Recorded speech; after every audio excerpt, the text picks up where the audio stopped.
Bueno, continuando con lo que veníamos viendo, con lo que veníamos diciendo en la clase anterior, habíamos visto o hecho una especie de repaso de lo que son los oficios en el Antiguo Testamento, y lo último que yo dije en la clase anterior apuntaba a esto, de que estos oficios nos van a ayudar a comprender muchas de las realidades espirituales que hoy vivimos y que vamos a vivir en el futuro.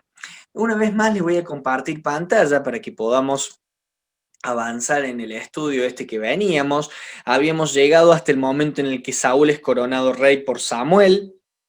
Este Samuel, que quizás yo no lo mencioné, hay muchas de las cosas que yo digo, esto es un panorama general, estamos medio abuelo de pájaro avanzando en la Biblia. Samuel es aquel hijo que llega luego de esa oración ferviente de Ana. Ana es aquella mujer que aparece en el primer libro de Samuel, en el capítulo 1, esa mujer que está llorando y que el mismo sacerdote, el sumo sacerdote de ese tiempo, pensó que estaba borracha por la forma en la que ella estaba realmente clamando al Señor. Y ella le dice, no, yo tengo una preocupación sincera y seria. ¿Por qué? Porque quiero un hijo, le estoy pidiendo un hijo al Señor, y ella promete entregarle ese hijo a él. Y bueno, ella lo cumple. Cuando nace Samuel, ella va y después de que el niño deja de tomar el pecho, ella va y lo deja en el templo para que sirva a Dios, y en ese caso iba a servir al sumo sacerdote Eli. Bueno, este Samuel, ese pequeño niño que es dejado en el templo, es el gran varón de Dios, único en todo Israel en su tiempo, que termina coronando a Saúl. Pero luego, cuando Saúl se equivoca, esto que yo ya mencioné, Saúl siendo rey y sin tener acceso a las labores sacerdotales, que en una clase previa yo les comenté que estaba reservado para la tribu levítica de los hijos de Jacob. Fue Leví, la tribu de Leví, la que termina recibiendo la responsabilidad de parte de Dios del sacerdocio. Y no cualquier levita, los levitas sí tenían la posibilidad de servir, pero no cualquier levita podía ser sacerdote, sino los descendientes de Aarón. Aarón levita, ¿sí? Moisés era levita, Aarón era levita, y los descendientes de Aarón eran los que tenían acceso al sacerdocio. No Saúl. Saúl era un benjaminita, no tenía acceso ni por descendencia, ni por ascendencia, ni por ninguna parte, él era rey, pero bueno, él se mete en labores sacerdotales, recibe el castigo divino de ¿qué? De que Dios quita su bendición de él lo quita de ese lugar. Y aún aunque Saúl estuvo mucho tiempo después de ese evento reinando, desde la perspectiva humana, desde la perspectiva divina, él ya no era más el aprobado para ese lugar, sino que el aprobado, ¿cuál era? David. Samuel va a la casa de Isaí, se le presentan todos los hijos de Isaí, obviamente primero el mayor, y hasta que llega al más chico, ese que estaba en el campo, ese que estaba cuidando las ovejitas. ¿Quién era? David. Y dice esa frase tan maravillosa Samuel: Jehová no mira lo que mira el hombre, Jehová mira el corazón. Y el corazón de David dice la misma palabra, que era un corazón conforme al del Señor. Entonces, ese David es el que el Señor escogió para ser rey en Israel. David se convierte, luego de mucho tiempo de persecución por parte de Saúl y mucha controversia, se convierte en el rey de Israel. Cuando él fue rey, todas las tribus estuvieron unidas. Cuando él fue rey, todo fue un solo pueblo. David incluso junta y reúne todo el material necesario para poder construir el templo. Fíjense el corazón de este hombre, él no asimilaba la realidad de él vivir en un palacio y que Dios no tuviese un templo. Y acá vamos a hacer un repaso de otra cuestión paralela a todo este panorama general de la Biblia. En el periodo del desierto, en el periodo en el cual Israel sale de Egipto, o en el periodo entre la salida de Egipto, el éxodo, y la llegada a la tierra prometida, la conquista, Dios establece el sistema cúltico, podríamos decir, de la religión judía. Y es ahí donde se establece esto que yo les comenté, de que son los levitas los que tenían acceso al servicio, y los descendientes de Aarón los que iban a ser los sacerdotes puntualmente sirviendo en el templo. Pero como estamos hablando de un pueblo nómade, un pueblo que salió de una tierra que estuvo vagando en el desierto, no tenían una estructura firme, establecida, un templo construido de un material sólido, sino que el lugar de adoración a Dios era llamado el tabernáculo y era una carpa enorme, tiene su estructura y eso da para otro estudio, pero era una carpa enorme, era con una tela muy maravillosa, muy especial, todo, pero no dejaba de ser algo móvil, no dejaba de ser una carpa en última instancia, con todo lo solemne y lo santo que es por el hecho de tener la presencia de Dios. Cuando llega el tiempo de David, David no podía concebir de que hubiese una carpa para Dios y que él viviese en un palacio. Entonces él quiere construir el templo para Dios. Pero Dios le dice, no David, mucha sangre ha corrido por tu mano. David, un hombre de guerra, varón de guerra, había asesinado una buena cantidad de gente. El Señor le dice, no vas a ser vos el que me haga el templo. Estamos hablando de un hombre conforme al corazón de Dios, estamos hablando de un hombre que, independientemente de los pecados que se mencionan en la Escritura y que el Señor no los oculta, era un hombre que amaba la ley de Jehová, que tenía una comunión maravillosa con el Señor. Lean los salmos de David, son maravillosos. Sin embargo, el Señor dice, a esto no te lo voy a dejar hacer. Va a ser tu hijo. Y bueno, sí, es el hijo de él el que lo sucede en el trono, Salomón, el que nosotros conocemos como el hombre más sabio de la tierra, aquel que recibió ese regalo de la sabiduría, aquel que escribe los proverbios, aquel que escribe Eclesiastés, que incluso se nos dice, y llegamos a entender, que escribió también el Cantar de los Cantares.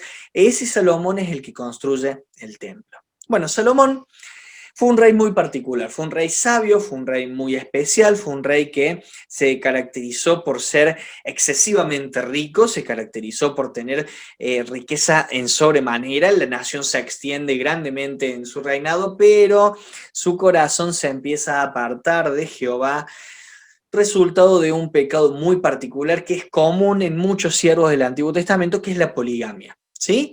El hecho que haya siervos de Dios que hayan tenido muchas mujeres en el Antiguo Testamento no significa que Dios aprobaba eso. Siempre el sentir divino fue concordante a la monogamia. Un hombre, una mujer, una unión, un matrimonio, una familia, ¿sí?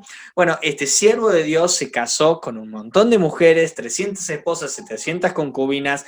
Cada vez que tenía una alianza con una nación, se casaba con una de esas personas, con una de esas mujeres, hijas de los reyes con los que él hacía algún tipo de alianza, y estas mujeres venían con sus dioses, venían con sus costumbres, y él termina hasta cayendo en la idolatría, compartiendo tiempo de culto a esos dioses paganos con sus esposas, al punto de llegar hasta adorar de dioses que pedían sacrificios humanos. Realmente es terrible cómo él se aparta de estas cosas, incluso desobedece órdenes claras. A ver, había una orden clara de que no tenían que comprar caballos de Egipto, y él compra caballos de Egipto. O sea, ya llega un punto de rebeldía muy particular que sorprende para alguien tan sabio como Salomón. Y ese hombre sabio que termina apartándose de Jehová también termina tomando malas decisiones en lo que se refiere a la cuestión social y política, al punto de que impone una serie de cargas impositivas muy altas que el pueblo no podía responder, y cada vez era más alto, hay una raíz de rebeldía de parte del pueblo, pero mientras él estaba, el Señor le promete de que el pueblo iba a seguir sujeto a él. ¿Por amor a quién? No por amor a él, sino por amor a David, su padre. Pero que durante el tiempo de su hijo, el pueblo, la nación se iba a dividir, iba a haber un problema civil resultado de estas malas decisiones. Entonces llega el tiempo de Roboam. Llegamos a un periodo muy particular en el que el reino se divide. Resultado de las malas decisiones de Salomón, resultado de cargas impositivas al pueblo que eran insostenibles, resultado de un rey que se había apartado de la ley de Jehová. Este hijo, Roboam, criado por este padre que en sus últimos años y varios años no estaba manejándose conforme a la ley de Jehová, conforme al sentir divino, realmente no acompañó el testimonio de David, su padre. Roboam asume el trono, y cuando el pueblo se presenta, a ver qué va a pasar acá, a ver, ¿vas a seguir siendo tan duro como tu padre? ¿Y qué hace Roboam? Denme unos días. Y en vez de escuchar el consejo de los sabios que habían servido junto a su padre, escucha el consejo de sus amigos. Y sus amigos le dicen, che, mirá, este pueblo te está probando a ver qué tan fuerte sos. No podés dejarte chicanear por esta gente. Entonces, mostrale quién tiene aquel poder. Y él se hace el duro.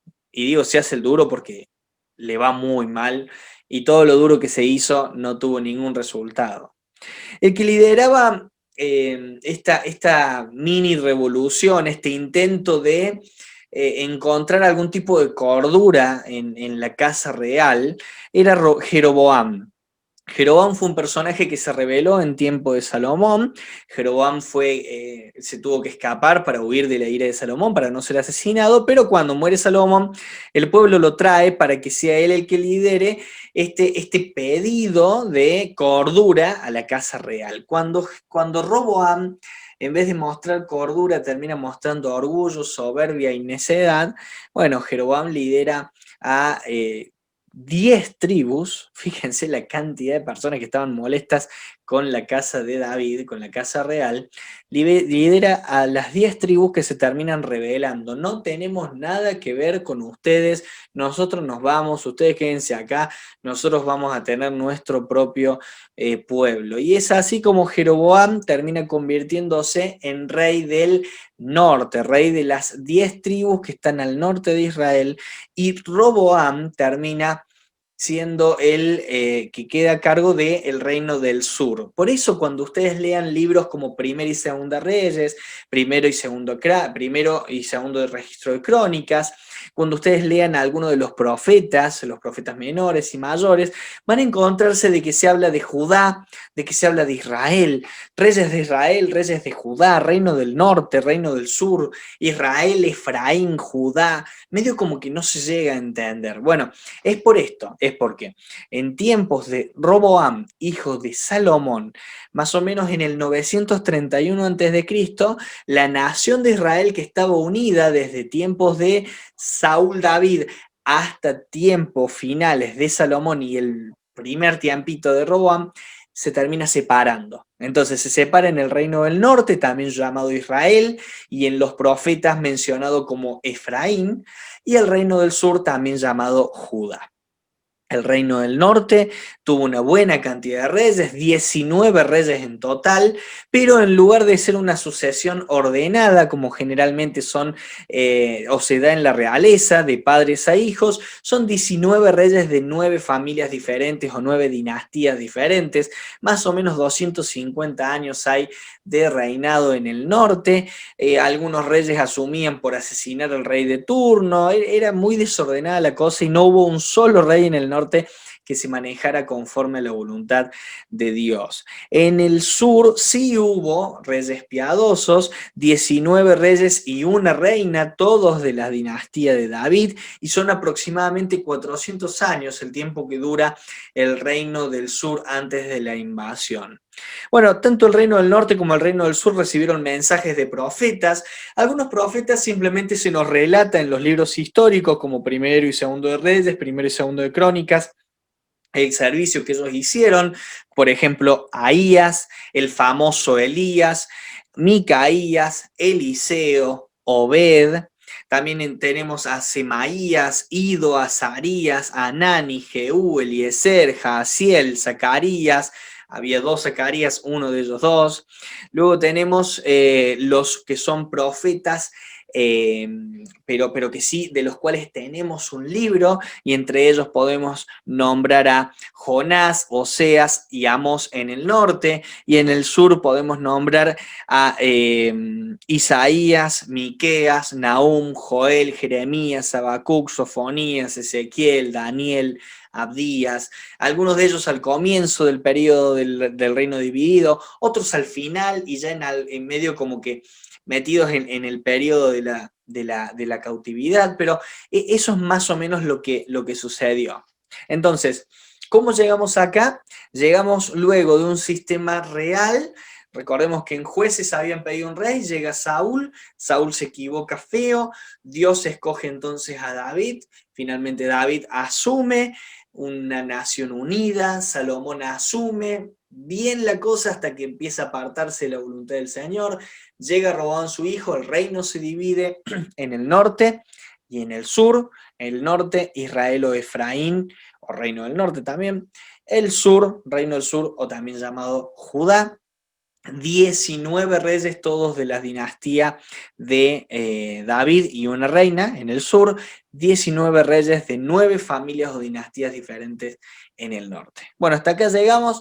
La clase que viene vamos a ver lo que se refiere a lo que es el tiempo de la cautividad, tanto para el reino del norte como para el reino del sur.